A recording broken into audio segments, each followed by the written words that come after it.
There was a story I covered the other day that was particularly absurd and quite offensive to fans of Tulsi Gabbard when Hillary Clinton suggested that Tulsi was being groomed by the Russians.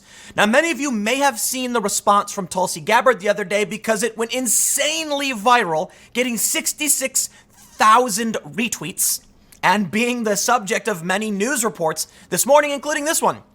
But Tulsi actually has another fuller response when asked about what's going on, and we'll get to that.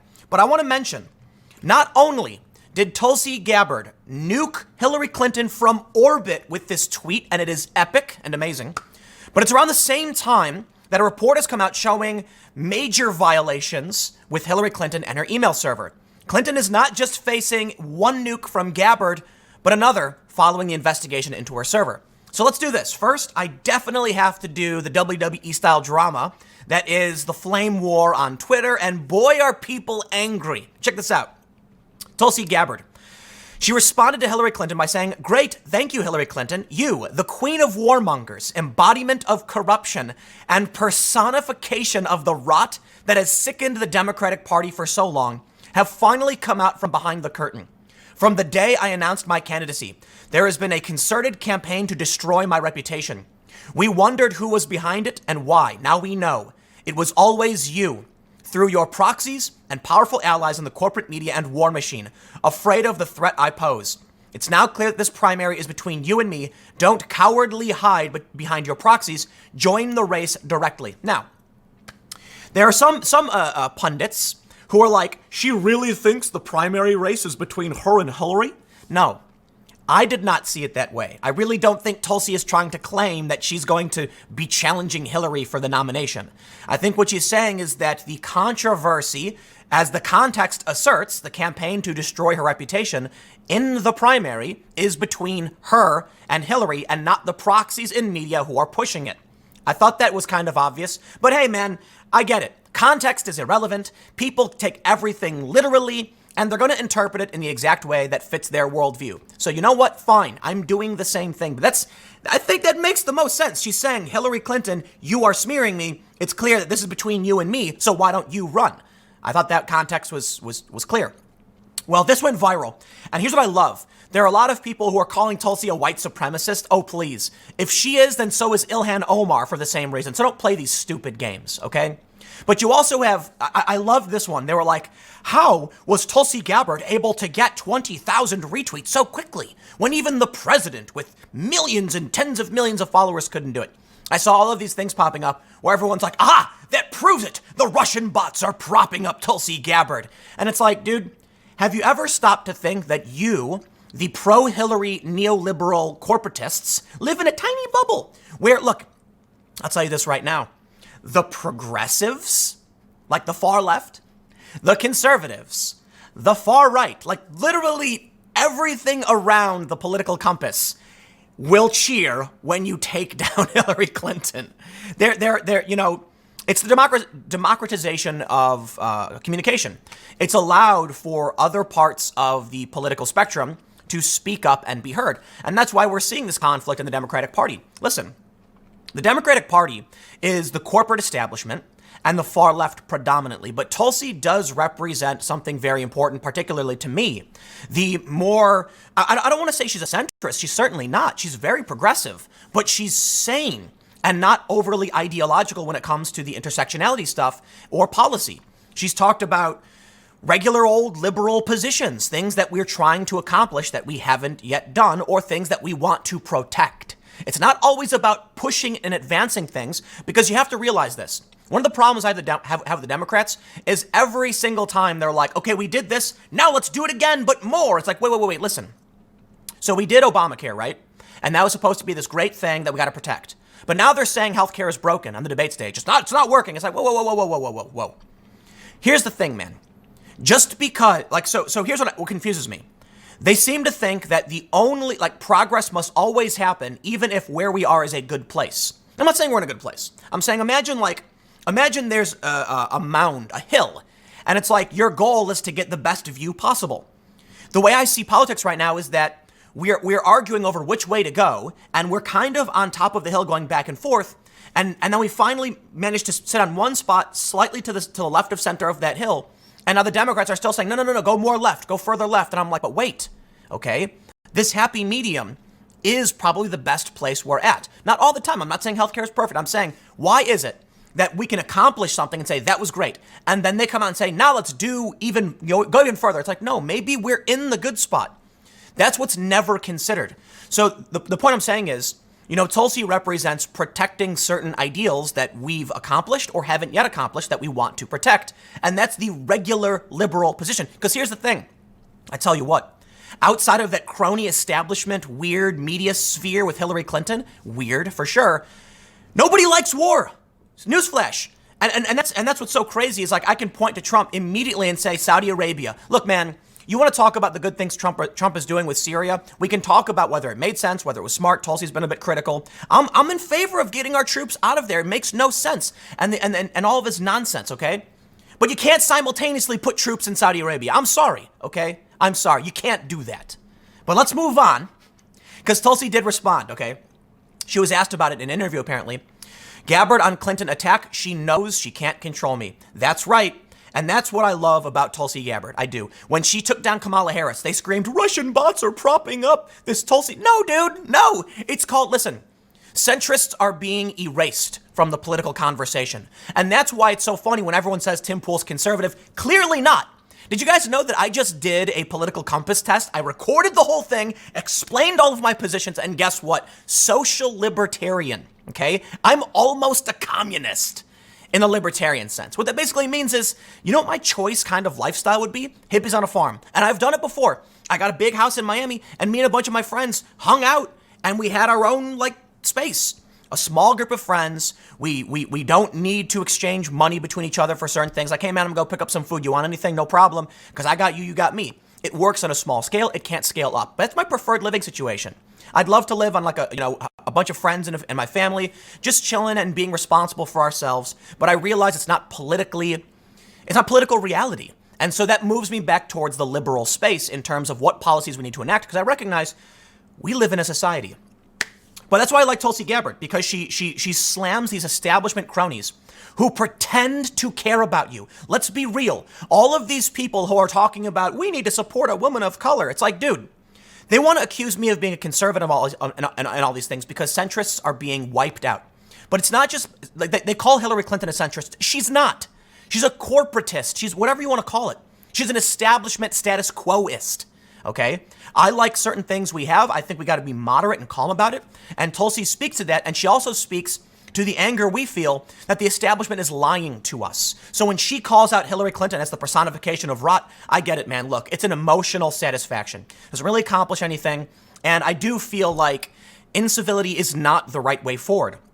But I'll tell you what, I understand that, there's a big difference between the emotional satisfaction of Antifa going around and bashing skulls and breaking windows and the emotional satisfaction of finally somebody in politics saying enough and calling it out. And I tell you, this is why people like Bernie and Trump. It's called populism. It's called speaking to the people. Elitism. And I'll tell you this, Tucker Carlson said something about elitism is a good thing. We want the elites to be in charge, right? No, that's incorrect, Tucker. Okay, I don't think Tucker's a bad guy. I agree with him on a lot of things. I think he's fairly moderate in a lot of ways. But I think what he meant to say is that we want a meritocratic system, not elite. Elitism implies those who simply have power should rule arbitrarily. I disagree. Tulsi is someone who has earned her status, and she's done it with great things. You want to argue that people like me with a big platform, people like Tulsi who's in politics are elites. Fine.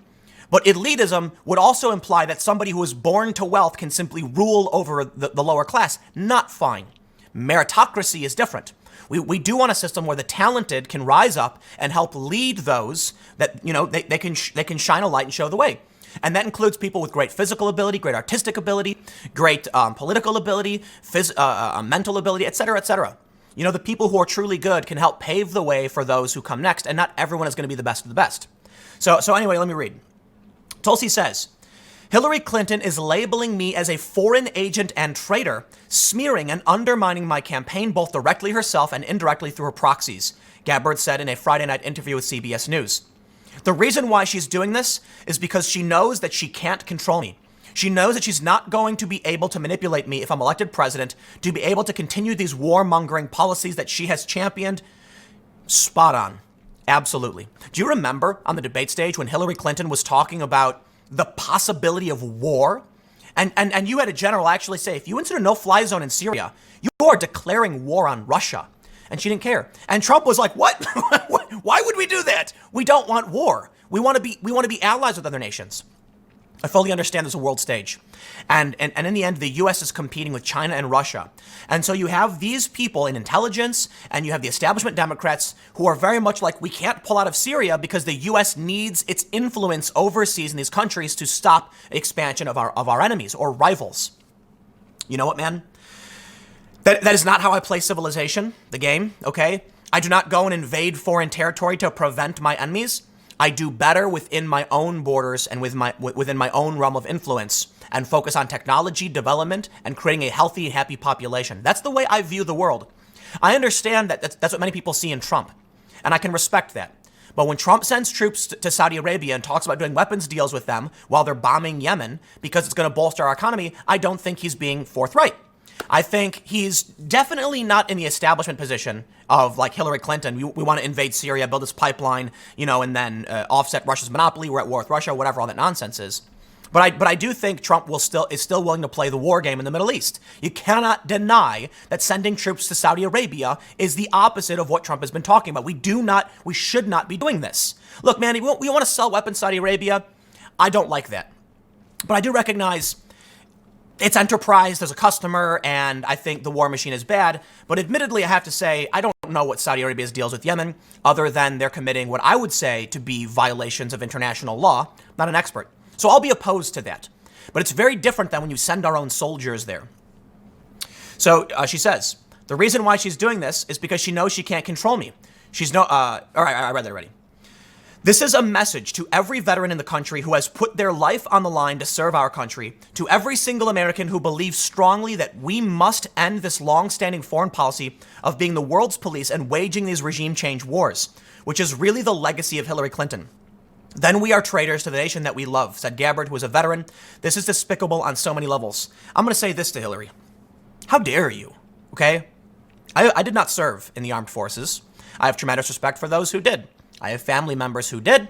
I'm not going to act like it's some great heroic feat to enlist, because I know many people who did it because they needed a job. They're people. They're working a job. But I will admit there is still, whatever you think, something important and special about those who do take that job and who do risk their lives overseas. Tulsi Gabbard is one of those people who put her life on the line to serve something that she felt was important to protect her community.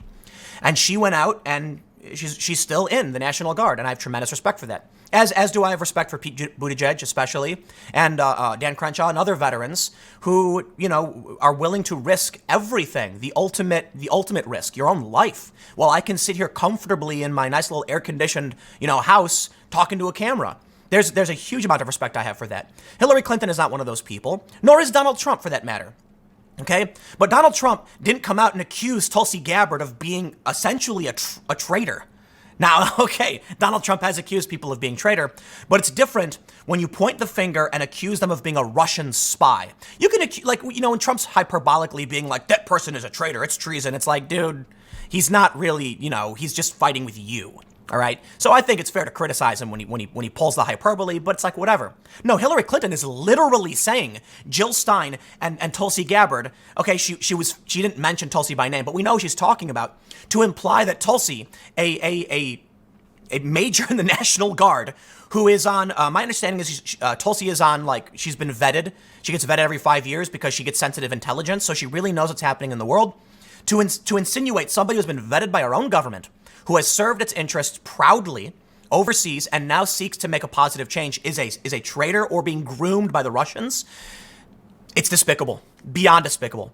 Because, Hillary Clinton is this privileged embodiment of everything wrong with our government. And it's been said for a long time. And you know what they don't like? You know why they don't like me? You know why they want to smear me with all the lies, whatever? Because guess what? There are principled people like me, regardless of politics, who can recognize something simple. Do you agree or disagree with Tulsi Gabbard's policies? Okay, when we do, we'll say okay about it.